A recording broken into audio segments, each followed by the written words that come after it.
안녕하세요 여러분, 반갑습니다. 하나님의 은혜와 사랑이 넘치는 복된 사순절 되시기를 바랍니다. 우리 함께 이제 찬양 드리며 하나님의 은혜의 보좌 앞으로 나아가도록 하겠습니다.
함께 오늘의 말씀을 같이 읽겠습니다. 오늘 말씀은 사무엘하 5장 6절부터 25절입니다. 우리 영상을 통하여서 6절부터 한 절씩 교독하겠습니다. 왕과 그의 부하들이 예루살렘으로 가서 그 땅 주민 여부수 사람을 치려 하매 그 사람들이 다윗에게 이르되 내가 결코 이리로 들어오지 못하리라. 맹인과 다리 저는 자라도 너를 물리치리라. 그들 생각에는 다윗이 이리로 들어오지 못하리라 함이라. 다윗이 시온 산성을 빼앗았으니 이는 다윗 성이다.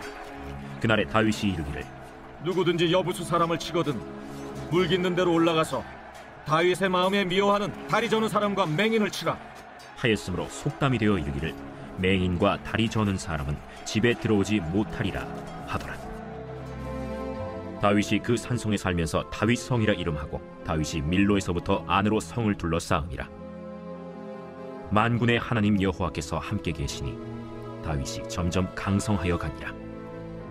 두로 왕 히람이 다윗에게 사절들과 백향목과 목수와 석수를 보내매 그들이 다윗을 위하여 집을 지으니 다윗이 여호와께서 자기를 세우사 이스라엘 왕으로 삼으신 것과 그의 백성 이스라엘을 위하여 그 나라를 높이신 것을 알았더라.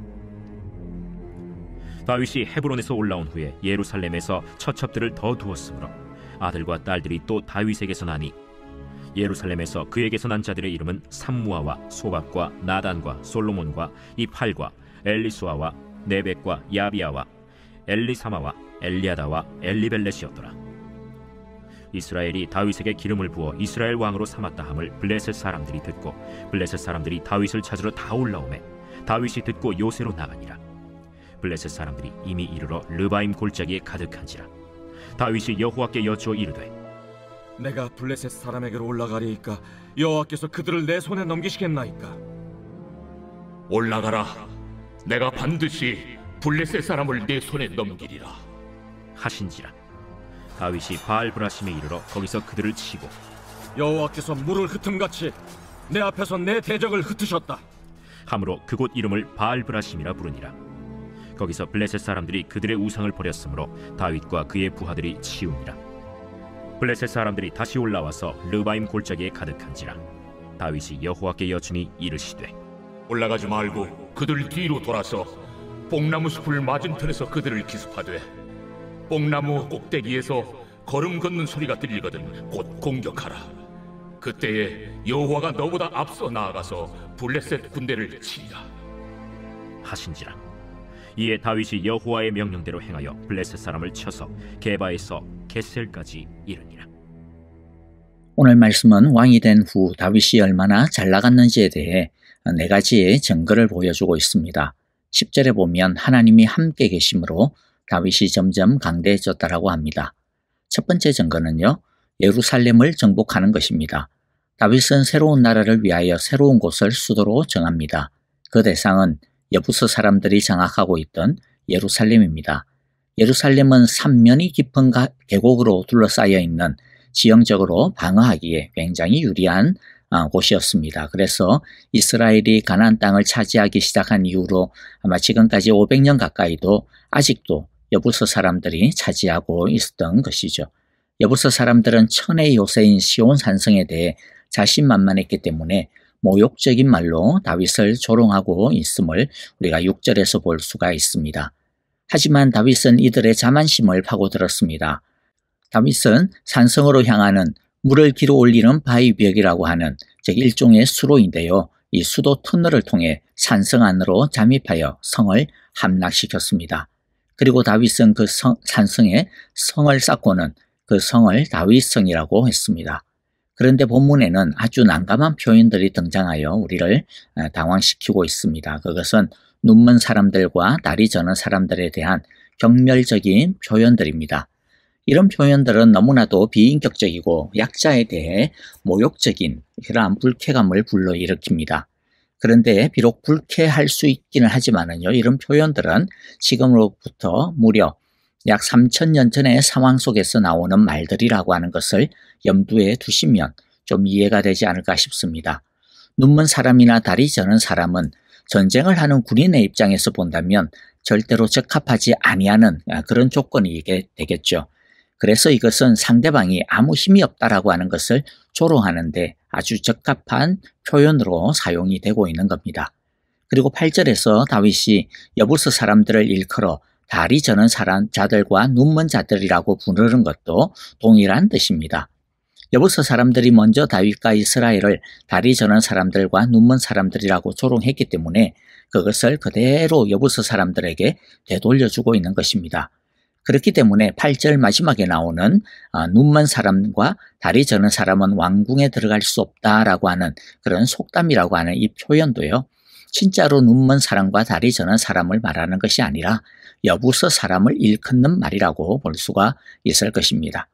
왜냐하면 나중에 사무엘하 9장에 보면 두 다리를 저는 사람인 무비보셋을 다윗이 예루살렘으로 불러오고 그리고 또 그를 자기 집으로 환대해드리고 자신과 한 상에서 먹을 수 있도록 하는 것을 보면 8절에서 말하고 있는 눈먼 사람과 다리 저는 사람은 왕궁에 들어갈 수 없다라고 하는 이 표현이 진짜 눈먼 사람과 다리 저는 모두를 말하고 있는 것은 아니라고 하는 것을 우리가 볼 수가 있습니다. 물론 구약 성경에는 보면 이런 장애인들에 대해 조금은 좀 이해하기 어려운 그러한 표현들이 있기는 합니다. 하지만 그것은 하나님의 완전하심에 대한 하나의 본보기로 사용하는 것이지 장애인들은 하나님의 백성이 될 수 없다거나 하나님이 그들을 사랑하지 않는다거나 하나님이 그들을 받지 않으신다라고 하는 뜻은 절대 아닙니다. 도리어 구약의 율법과 이후 예언서들을 보면 장애인에 대한 하나님의 특별한 관심과 사랑이 많이 나오는 것을 보게 됩니다. 몇 가지만 예를 들어 보겠는데요.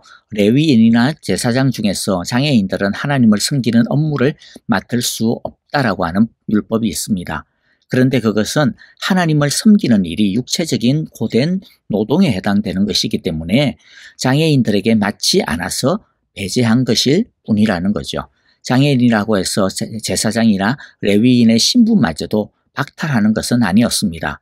그렇기 때문에 레위기 21장 22절에 보면 제사 드린 후에 거룩한 제물을 이 장애인들도 똑같이 다른 정상적인 제사장들과 똑같이 먹을 수 있게 해야 된다라고 하는 그러한 말씀이 있는 것을 우리가 보게 되는 것이죠.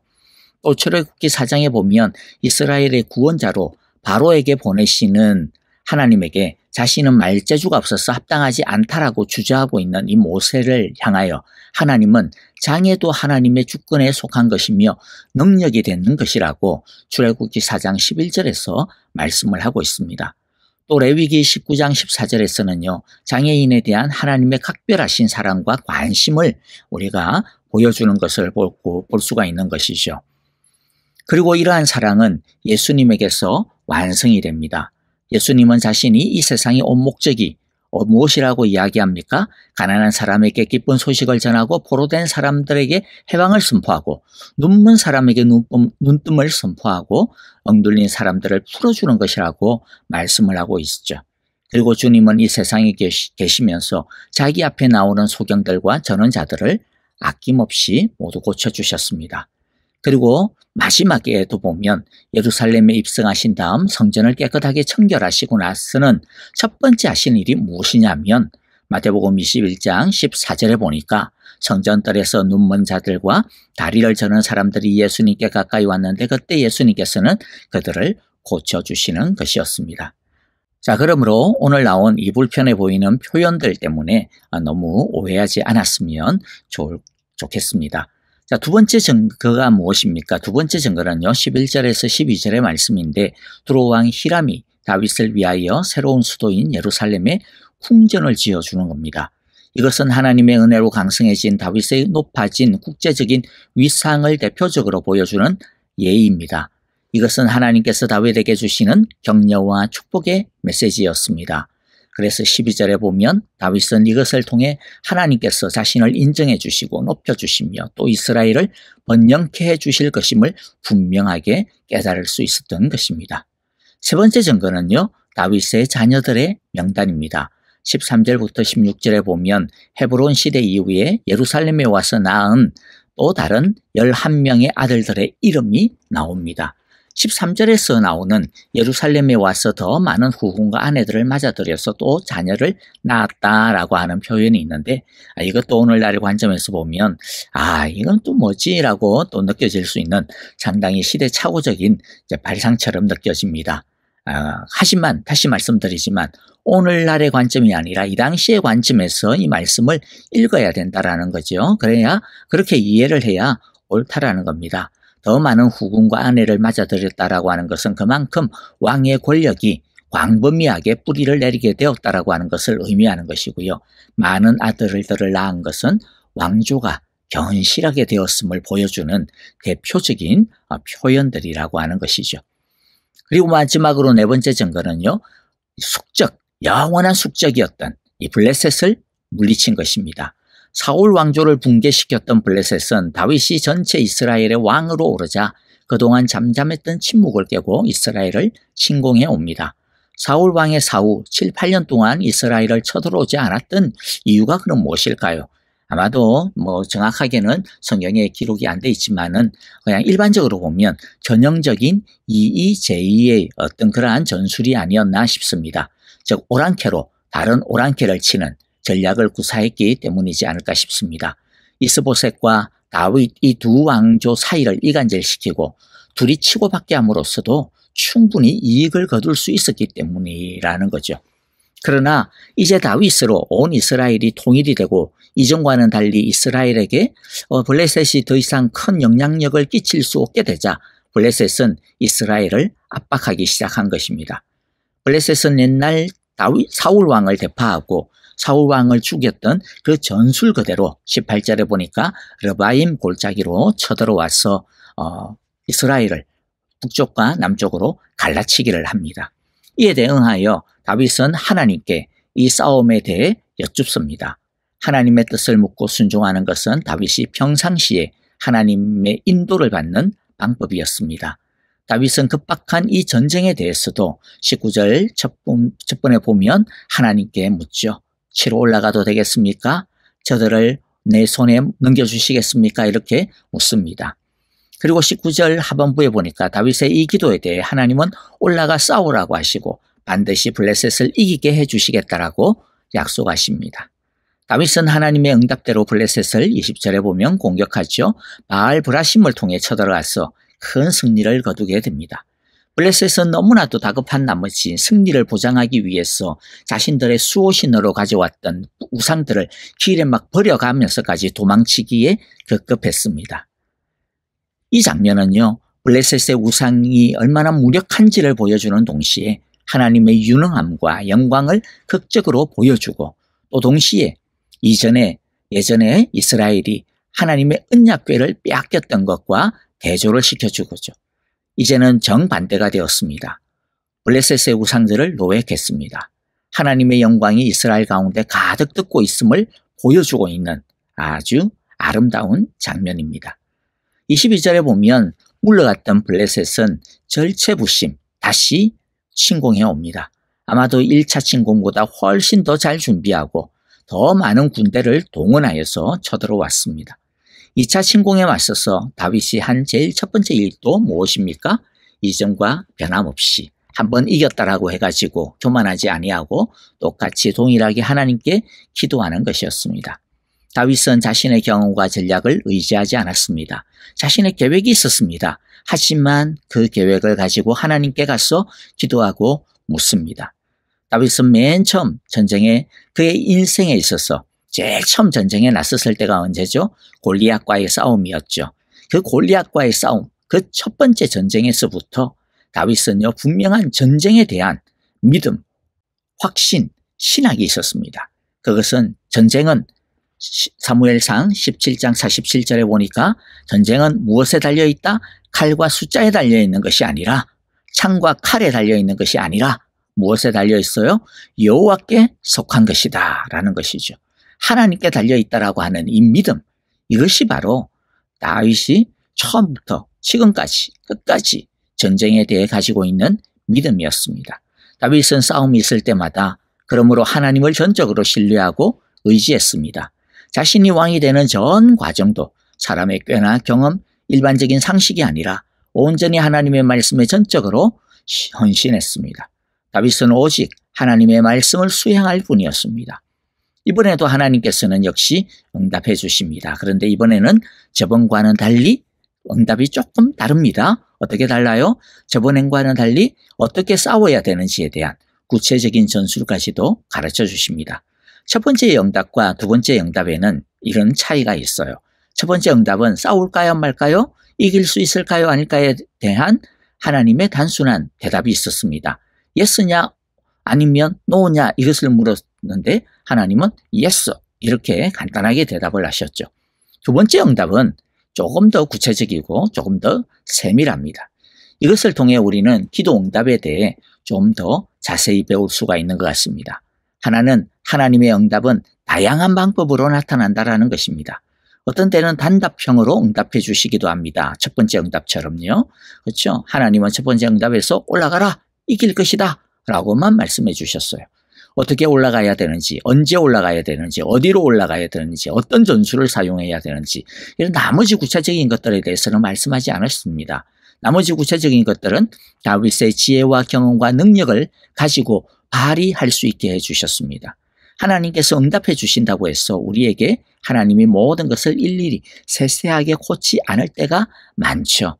그때는 우리가 가지고 있는 믿음의 능력을 발휘해야 할 때입니다. 그렇다고 해서 우리 마음대로 해도 된다 그런 뜻이 아닙니다. 우리 마음대로 해도 된다라는 것이 아니라 우리의 지혜를 사용해서 하나님의 뜻을 분별하고 우리의 경험을 사용해서 하나님의 길로 행하고 우리의 능력을 사용해서 하나님의 선을 따라 행해야 합니다. 그렇기 때문에 뭐가 중요할까요? 평상시의 믿음의 내공을 평상시의 믿음으로 살아보는 것이 중요하다라는 것입니다. 그렇지 않으면 우리의 욕망과 성령의 인도를 분간하지 못하고 우리 하고 싶은 대로 하기가 십상이기 때문입니다.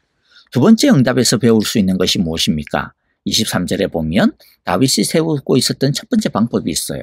다윗이 기도할 때 하나님께 자기의 계획을 가지고 하나님께 기도했습니다. 그게 무엇입니까? 정면에서 공격해보는 것이 어떨까요? 라고 물었던 것 같아요. 그러나 하나님은 정면으로 가지 말고 뒤로 돌아가서 숨어 있다가 기습하라고 하십니다. 하나님은 다윗이 세운 첫 번째 계획에 대해서는 노라고 합니다. 그런데 하나님의 노는 어떤 의미입니까? 하나님의 노는 어떤 노입니까? 이것이 굉장히 중요합니다. 이것을 우리가 분명하게 알아야 됩니다. 하나님의 노는 거부의 노가 아닙니다. 도리어 더 선하게 바꾸어 주시는 노입니다. 그러니까 하나님의 노는 우리의 관점에서 보면 안 돼라고 하는 것일지 몰라도 하나님의 관점에서 보면, 믿음의 관점에서 보면 그것은 안 돼라고 하는 것이 아니라 무엇입니까? 더 선한 예스가 되는 것이라는 것이죠. 24절에 보면 나 주가 너보다 먼저 가서 블레셋 군대를 치겠다, 그렇게 말씀하시는 것을 우리가 봅니다. 우리는 이것을 믿어야 합니다. 하나님은 우리보다 먼저 움직이신다라고 하는 것을 믿어야 합니다.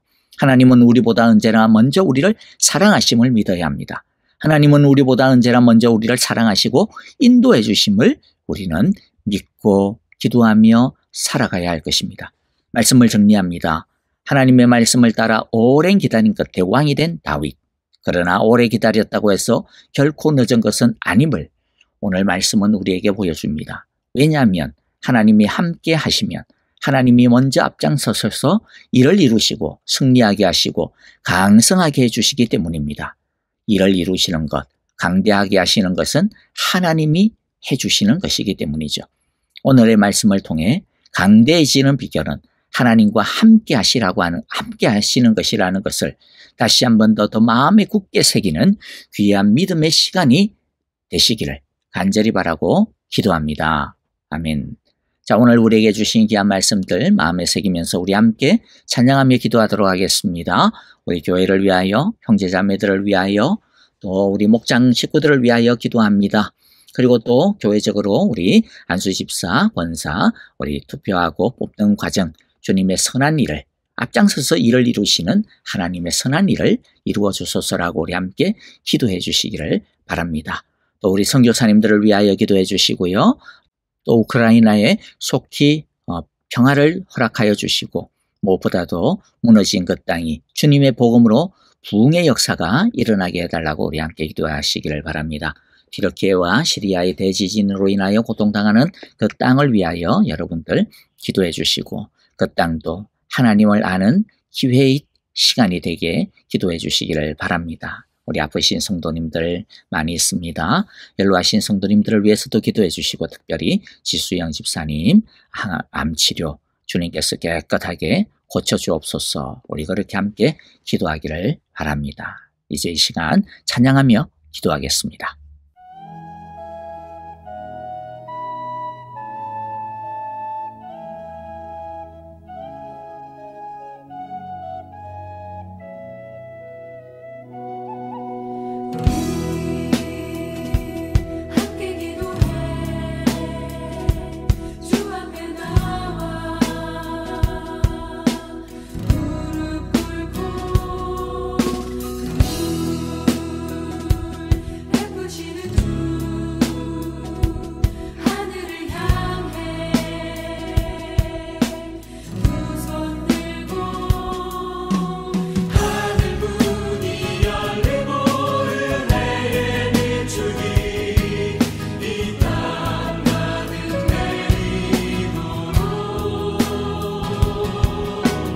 마치